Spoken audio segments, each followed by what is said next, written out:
Bonjour à tous, un nouvel épisode du temps d'une bière, magazine bimensuel, cécitaire, animé par deux aveugles sans yeux ni maître. un magazine qui n'a pas froid aux yeux. Alors, Nico, ce soir, on accueille une nouvelle personne et on ne sait pas du tout qui c'est puisqu'on n'y voit rien. Allez, c'est la surprise qu'on va retrouver derrière la porte. toc toc, il y a quelqu'un ce soir? Bah, je sais pas du tout. On J'espère, ouvre la porte. Ça serait bien qu'il y ait On verra. quelqu'un quand même. On verra plus ou moins.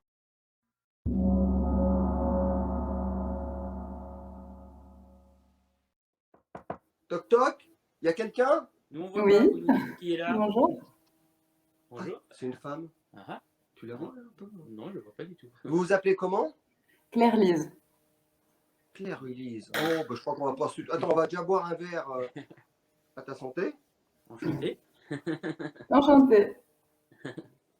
Alors, Claire-Lise, effectivement, ça me parle. Je vais peut-être raconter où on s'est rencontrés.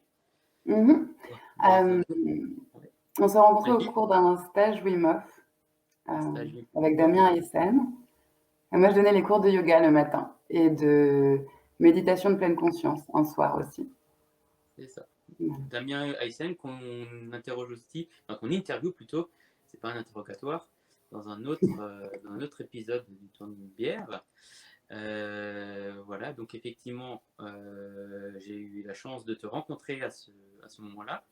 Mhm. C'était un exercice un peu particulier parce que le yoga, c'était pas forcément ce qui me paraissait le plus facile durant ce week-end, Ouais. parce que c'est un tas de mouvements, donc il faut pouvoir reproduire. Mhm. Donc, j'ai beaucoup apprécié ton approche, la façon de t'adapter à la situation, parce que je pense que dans ce stage-là, ça devait être la première fois que tu rencontrais un malvoyant. Oui, je pense. Donc, yoga, ça veut dire... moi, j'ai envie d'aller un petit peu chercher dans la genèse un peu comment ça t'est arrivé de devenir prof de yoga. Est-ce que tu arrives à remonter loin en arrière, avoir je sais pas, peut-être des images que tu aurais vues sur un livre, des gens, une conversation. Quand est-ce que le mot yoga, tu l'as entendu la première fois? Alors, je pense que je l'ai entendu pour la première fois quand j'avais 15 ans. En fait, j'étais sportive d'assez haut niveau quand j'étais d'assez haut niveau. Je faisais de la gym à haut niveau quand j'étais petite. Oui. Et j'ai dû arrêter à l'âge de 12 ans, donc très tôt, pour des problèmes de dos. Et quand j'ai eu 15 ans, on m'a dit « Ah, bah, tu devrais faire du yoga ». Du coup, j'ai essayé et j'ai trouvé ça terriblement ennuyeux. Ça m'a pas tant parlé parce que, enfin, voilà.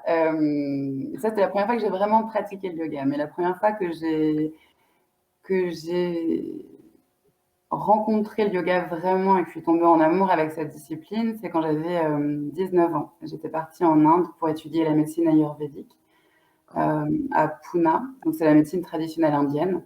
Oui, oui, je connais. Voilà. Et là-bas, tous les matins, j'allais dans un temple où il y avait des cours de yoga qui étaient dispensés à 6 heures le matin. Et je pense que c'est là où j'ai vraiment rencontré cette discipline. Donc ça, c'était il y a 13 ans. D'accord. Voilà. Et depuis, ça ne m'a jamais Donc, quitté. tu as pratiqué là-bas sur place à Pune, dans un ashram ou en tout cas dans un lieu. Oui, c'était un temple. Oui, c'était pas un ashram dédié à la pratique du yoga, mais il y avait des cours de yoga tous les matins à 6 heures pour les gens qui allaient travailler. Ils étaient en hindi, les cours, ils n'étaient même pas en anglais. Ah ouais, ouais, Donc je faisais un peu ce que je pouvais, mais c'était local magique. quoi, au possible. Et comment donc est-ce que tu as réussi à rentrer assez rapidement dans une régularité? Parce qu'en fait, c'est ça qui est sûrement intéressant dans une discipline, Mhm. le faire rentrer dans sa vie et devenir cette discipline en fait. Alors, j'ai eu tout type de régularité. Il y a eu des périodes où je pratiquais 2h30 par jour. Ah ouais. Il y a des périodes où j'ai pratiqué 5 minutes par jour. Et je crois qu'on en avait parlé un petit peu à un moment donné. Pour moi, le plus important. Pour moi, la pratique consiste à m'asseoir à un moment donné sur mon tapis dans la journée et à dédier ma journée. C'est le Bhakti Yoga. Voilà. Ensuite, qu'il y ait du postural ou non, de la respiration, de la méditation. Il y a eu des périodes dans ma vie où j'ai une pratique extrêmement intense. Ouais. D'autres, je suis jeune maman aussi, où j'ai eu moins cette opportunité aussi. Et voilà. Donc, tu es en train de dire que le yoga part d'un moment que tu dédicaces au fait d'être assise et d'écouter, d'être juste là, présent, avec rien. Et si spontanément, il y a des mouvements qui viennent dans ton corps, tu vas éventuellement faire cette pratique. Mais s'il n'y a pas de mouvement, tu vas rester là juste en état de veille, on va dire, en présence, quoi. C'est ça, hein? Oui. Bah, c'est arrivé à ça, avec, enfin en ce moment en tout cas. Ouais. C'est ma pratique. En ce moment, comme dit, il y a des fois où j'avais une pratique extrêmement rigoureuse, voilà, posturale. Et je pense que le postural est intéressant. Je pense que c'est une manière pour moi de faire voyager l'information dans mon corps, de faire, de rendre les échanges d'informations fluides, comme si parfois il y avait des agrégats. Ouais. Et par la pratique, par le postural, j'arrivais à les étirer, à les dissoudre, à les allonger et à leur permettre de continuer leur chemin, libérer, de se libérer, de continuer leur chemin, voilà. Donc je pense que le postural est important, qu'il soit fait de manière dynamique, dans un vinyasa ou dans une pratique très dynamique, ou dans une pratique de yin yoga, ce que j'enseigne probablement le plus maintenant.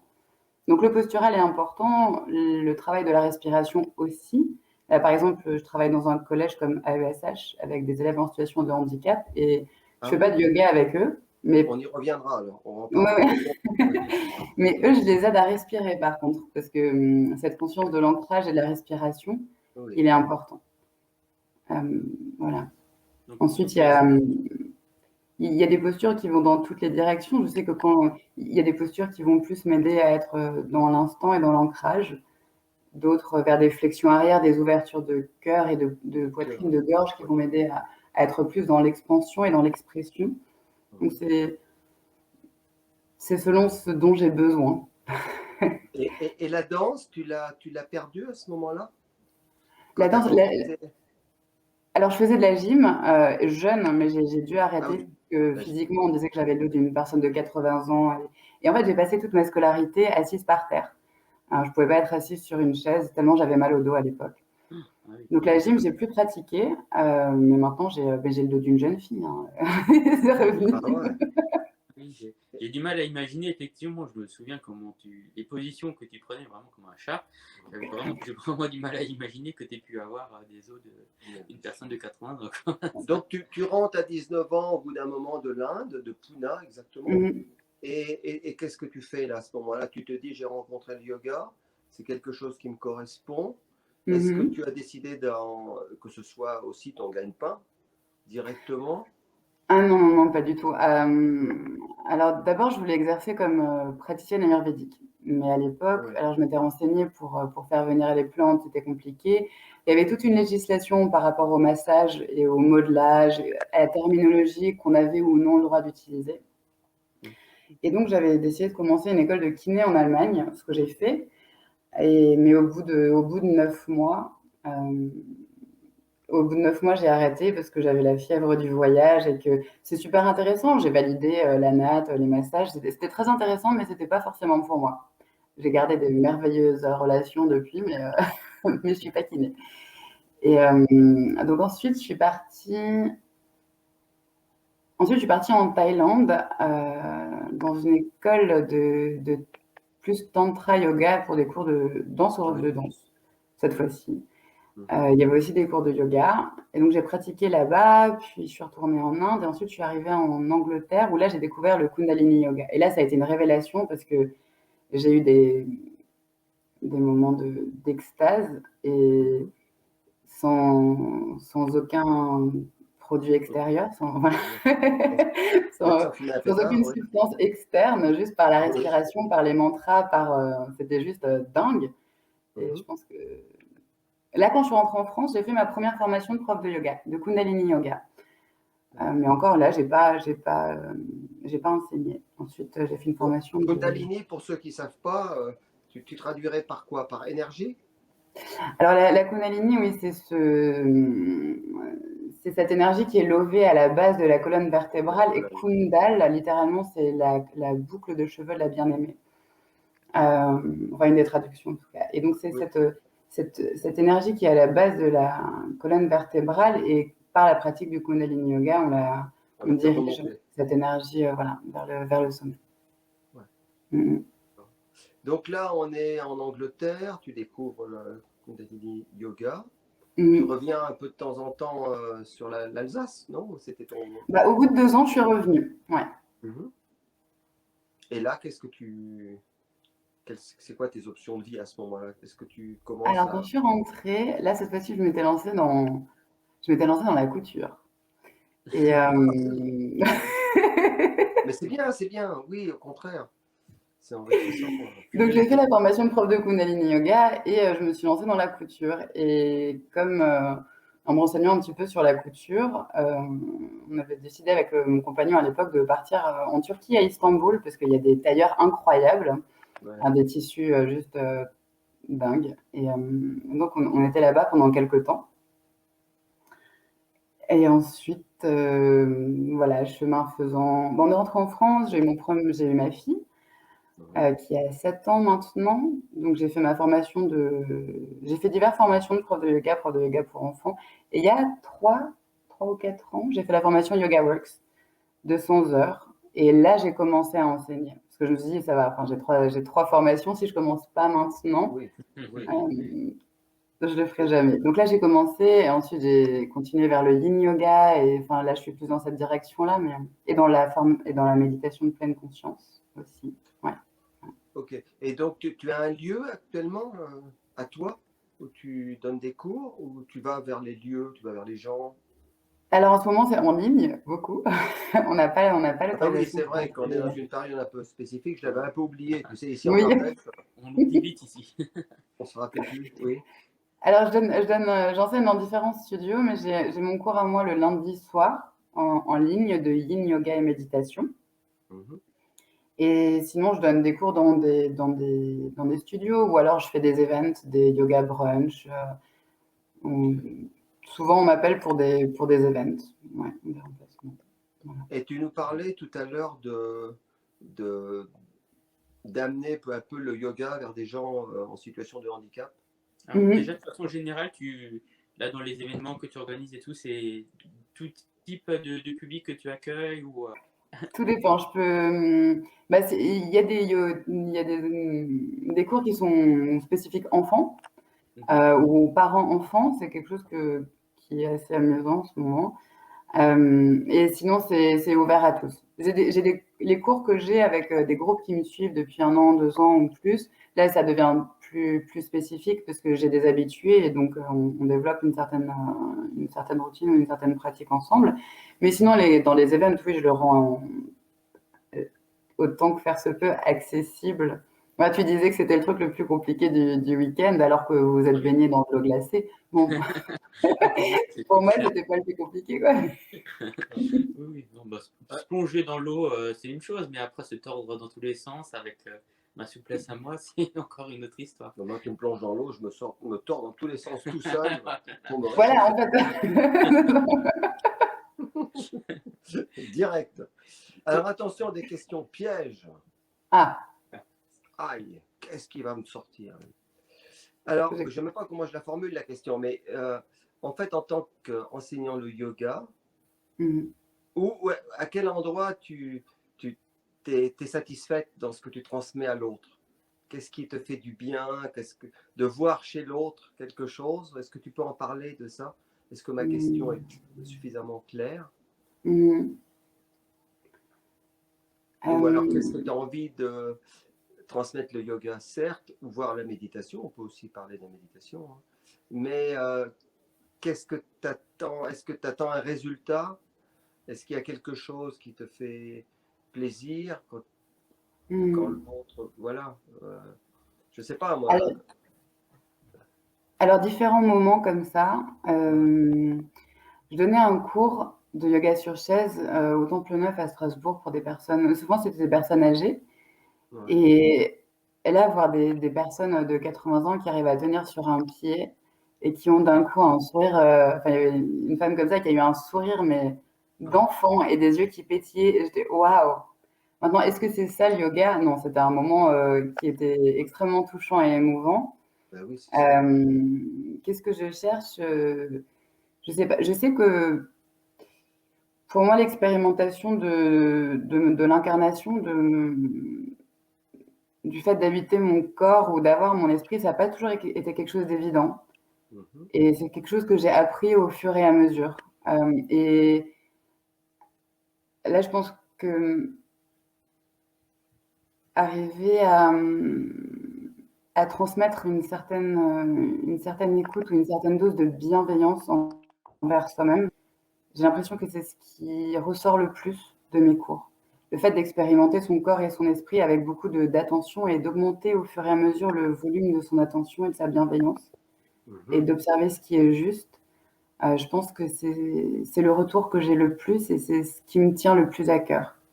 Moi, ça me fait très plaisir d'entendre ça parce que tu pourrais avoir des profs de yoga qui te diraient oui, bah lui, un tel, il pouvait pas faire ça, puis maintenant il peut faire ça. Bon, Mmh. pourquoi pas, chacun voit les choses à sa manière. Mais j'aime bien entendre effectivement ce que tu dis, hein, que de pouvoir permettre à l'autre d'avoir une écoute de lui-même, une bienveillance et en fait gagner quelque part sur lui en, en confiance, quoi, en Mmh. sérénité. Hein. Et c'est différent les cours que tu donnes, yoga et méditation? Et tu fais spécifiquement parfois tu donnes parfois des sessions comme ça de pleine conscience? Alors j'en fais de temps à autre, mais en ce moment, j'enseigne beaucoup le yin yoga et donc dans le yin yoga, il y a vraiment une connotation, il y a vraiment toute une partie qui est de méditation de toute façon. Voilà, souvent, surtout comme c'est en ligne maintenant, j'ai tendance à beaucoup guider par ma voix, Ouais. une attention au corps, à certaines parties spécifiquement du corps pour les relâcher les unes après les autres. Donc c'est un peu comme un, un body scan en MBSR, en méditation de Oui. pleine conscience. Voilà, ouais. Mais pour moi, c'est indissociable les deux.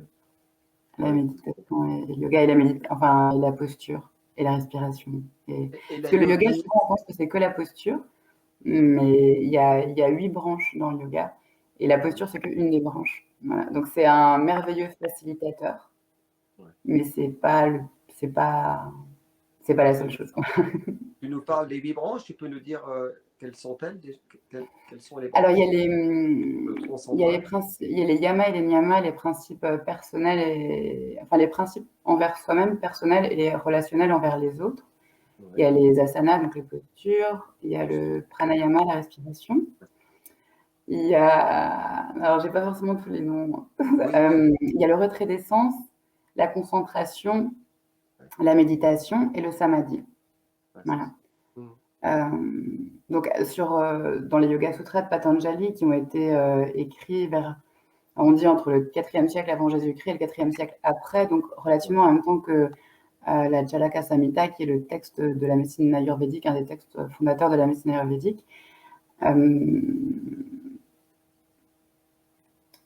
On parle il y a environ 165 aphorismes, voilà, c'est là où je voulais en venir. Il n'y en a que 2-3 qui parlent de la posture. Donc Oui. en Occident, on C'est découvre, très on étonnant. expérimente beaucoup de yoga par la posture, mais c'est pas la majeure partie. Ouais. C'est très amusant de voir comme l'Occident s'est emparé. Justement, est-ce que tu peux un peu nous parler de ça, un peu toi, tu as donc pu pratiquer en Inde, Mmh, tu l'enseignes en France. Est-ce que tu peux mmh, nous parler un petit peu de cette différence de pratique que tu as pu constater entre ici et là-bas? mmh. Mais il y a un livre passionnant qui s'appelle Le Yoga Histoire Monde de. Ah, je me souviendrai plus son nom, mais je pourrais le retrouver. Ouais. Ouais. Et qui parle justement de cette appropriation culturelle. Et je pense avec le temps que moi, la manière dont j'ai expérimenté le yoga, c'est à travers des personnes, à travers des individus. Je pourrais pas parler du yoga. J'ai Ah, c'est bien. expérimenté diverses traditions, diverses écoles de yoga, et chaque enseignant m'a transmis son éclairage sur la pratique. Après, la différence entre l'Inde et l'Occident, enfin, voilà, c'est pas aussi, je pourrais pas vraiment le définir. Je pourrais pas dire en Inde, c'est comme ça, et en Occident, c'est comme ça. C'est vraiment une question d'enseignants qui m'ont transmis leur connaissance, Oui, leurs après, éclairages. on peut effectivement dire qu'en Occident, on a quand même beaucoup mis l'accent sur le compétitif quelque part, quoi. Bon. Oui, oui. Et alors qu'aujourd'hui, maintenant, avec l'avènement de tout ce mouvement autour de la pleine conscience, on met un peu plus l'accent, même beaucoup plus, sur la présence à la respiration, la présence au corps, l'écoute, en fait, l'écoute de moins en moins dirigée, de plus en plus ouverte. Ouais, ouais, complètement. Complètement. Il y a aussi une course dans l'Occident au yoga véritable. Oui, oui. Et ça, je ne sais pas s'il existe. Ou si on peut le chercher, ou s'il y a une école qui peut dire que c'est elle qu'elle enseigne le yoga véritable. Ouais, mais ça, c'est très occidental. C'est un espèce Voilà. de fantasme de courir après la genèse, la matrice Oui, complètement. ce qui a fait naître. Mais je veux dire, le yoga en soi, au départ, c'est une technique, mais à un moment donné, c'est une manière de vivre. Donc, Oui. C'est plus une technique, c'est plus. À partir du moment où tu l'as incarné, le yoga, c'est un rapport à l'autre, un rapport à soi, un rapport à l'univers, point barre. Donc, il n'y a pas une modélisation. C'est assez curieux d'ailleurs, parce que ça transpire un peu une recherche de modélisation, quoi. Oui, complètement. Complètement. Yoga, tu sais, le mot, on ne l'a pas dit pour les rares gens qui ne le savent pas, mais yoga, ça veut dire joue, J-O-U-G. C'est-à-dire c'est le lien qu'il y a pour tenir les bœufs, c'est ça, entre eux. Hein. Oui, c'est ça, ouais. Donc en fait, ce qui est très important qu'on fasse du yoga postural, du yoga, je ne sais pas, autour de la respiration et autres, ce qui est important, c'est de voir si on est en lien avec l'ensemble ou si on n'est pas, si on est en relation évitée avec l'instant ou si on est en lien avec l'instant. C'est ça simplement. Oui. Ça me rappelle un livre que j'ai lu, là, Foutez-vous la paix, que j'ai beaucoup aimé. De Fabrice. Oui, c'est ça, Vidal, Vidal, ouais. Et justement, qui parlait de la méditation. Mhm. Et qui disait que effectivement il y a des milliers de conseils, de livres qui sortent pour dire il faut faire ci, il faut faire ça. On essaie presque de vous vendre une méthodologie toute faite, un truc clé en main. Alors qu'il dit que au final, les personnes qui méditent le mieux, c'est les personnes qui débutent, qui n'ont aucune connaissance là-dedans et qui du coup se concentrent vraiment sur ce qu'elles sont en train de faire plutôt que d'essayer d'appliquer quelque chose de tout fait et qui ne leur ressemble plus au final, quoi.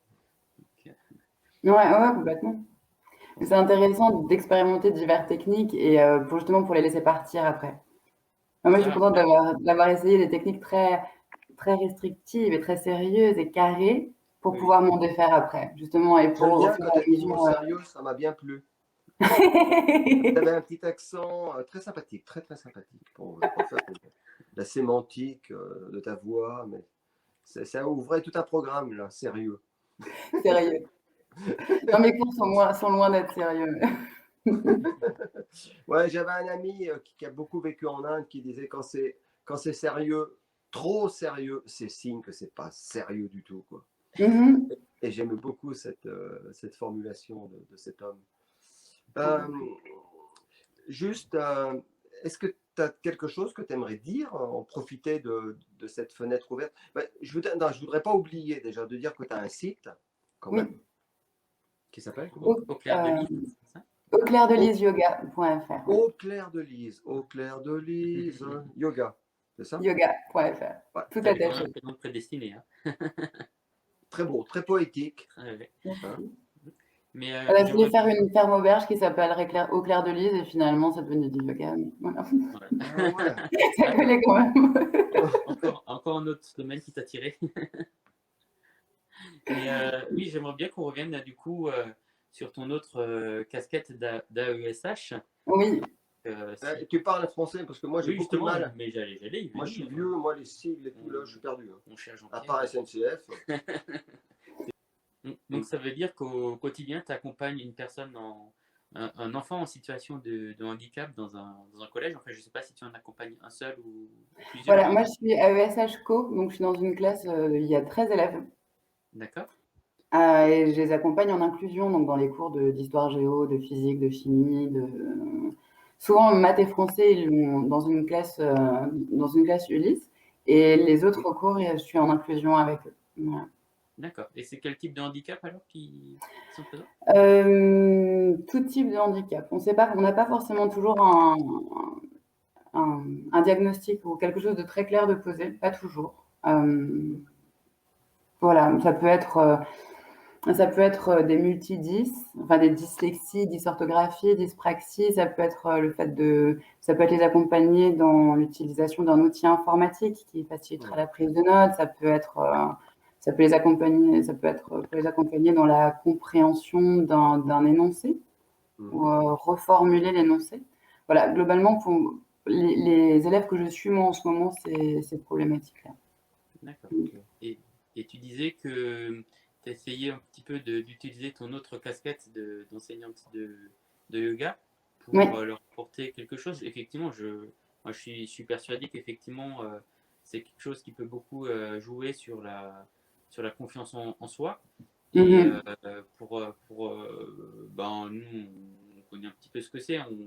On a traversé une enfance voilà, où on était concerné par le handicap, et donc on sait qu'on est à des moments pas forcément simples, et où on peut perdre cette confiance. Et donc, comment tu essaies de te servir de cette autre casquette pour leur apporter ce bien-être, ce bien-être interne qui peut des fois leur faire défaut? Alors, en technique de yoga pure, je pense que j'ai souvent utilisé la respiration ou l'ancrage. Mais je pense que quelque chose c'est des collégiens qui sont en 6e, 5e, donc quelque chose qui peut être complexe, c'est la place dans le groupe et le fait le fait de développer leur relation au groupe ou leurs relations amicales. Et à ce titre-là, souvent, ça va être les premiers à faire des bêtises dès qu'il y a des conflits. Et donc, je pense que là, c'est plus, j'essaye de les aider à diriger leur attention dans une seule direction, leur montrer à quel point ça peut être apaisant de juste se retrouver devant sa feuille avec cette problématique-là à régler et arriver à juste être dans un état enfin, je leur parle pas de paix intérieure, mais c'est un peu ça, d'être juste sur une tâche qui peut être satisfaisante et qui peut être chouette. Donc voilà, j'utilise pas de respiration en carré ou pas de salutation au soleil. J'aimerais bien un jour pouvoir leur apprendre le yoga postural. Ouais. Et je pense que les enfants en ont vraiment besoin en ce moment à l'école, comme ils ont plus de sport. Pour eux, le physique, ça devient C'est sûr, ça devient un peu compliqué, je crois. avec Ils le ont beaucoup téléphone en permanence comme d'énergie. ça, avec les gamins là qui sont tous comme ça sur leur téléphone penchés pendant des heures et des heures, c'est sûr que ça serait bien d'avoir un travail postural presque Ouais. obligatoire. Ouais, complètement. Ça devrait faire partie d'ailleurs de la scolarité, tu vois. De même qu'on devrait tous aller chez un ostéopathe, même si on a mal nulle part une fois par an, on devrait avoir un travail postural, évidemment. Tout à fait. Ça ferait partie de l'éducation nationale, ça devrait. Non, mais moi, justement, c'est pour ça que je posais cette question. Effectivement, il ne s'agit pas forcément de faire des vrais cours de yoga, mais comme c'est tout un état d'esprit, c'est ce qu'on disait tout à l'heure, c'est avant tout sur ça que ça joue. Donc au quotidien, effectivement, on peut l'apporter, on peut apporter un vrai plus sans avoir besoin de faire des vrais cours de yoga, mais ça permet de vraiment bénéficier de tout le bien-être que ça engendre, mais et de façon un peu détournée, quoi, quelque part.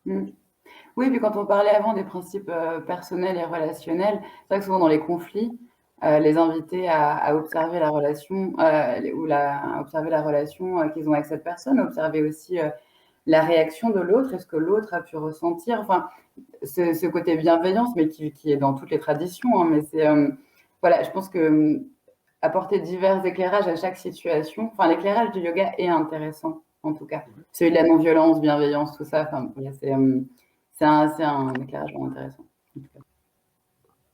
Oui, donc on arrive vers la conclusion, me semble-t-il. Mhm. Nico, tu as regardé ta montre? Oui, on arrive à peu près à la demi-heure traditionnelle du temps d'une bière. Ouais, S'habiller de la bière, c'est cool, petit à petit. c'est ça.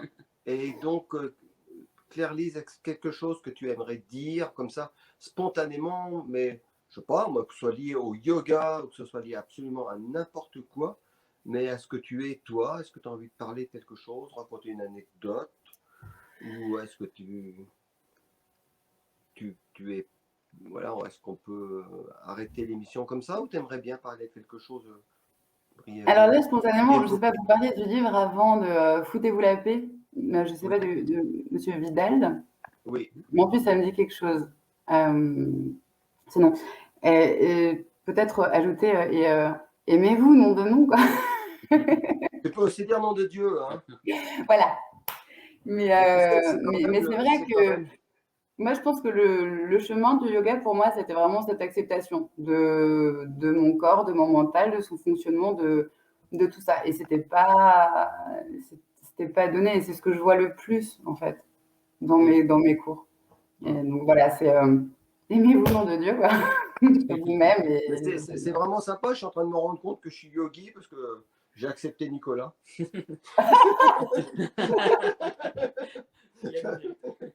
Voilà. Bon, bah, ça va, écoute. Je repars rasséréné.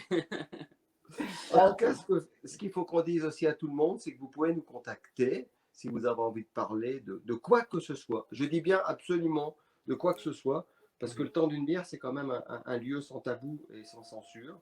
Et sans vouloir de faire de publicité, je dirais qu'on est prêt à passer sur tous les sujets, du coq à l'âme. Ah ouais? Ah oui, oui, T'as entendu parler de ça? je sais pas si tu vois de quoi je parle. Ah ouais? Je crois que c'est Jean-Pierre Brouillot qui a écrit ce bouquin. Bon, bah écoute, ouais. Voilà. Claire-Lise,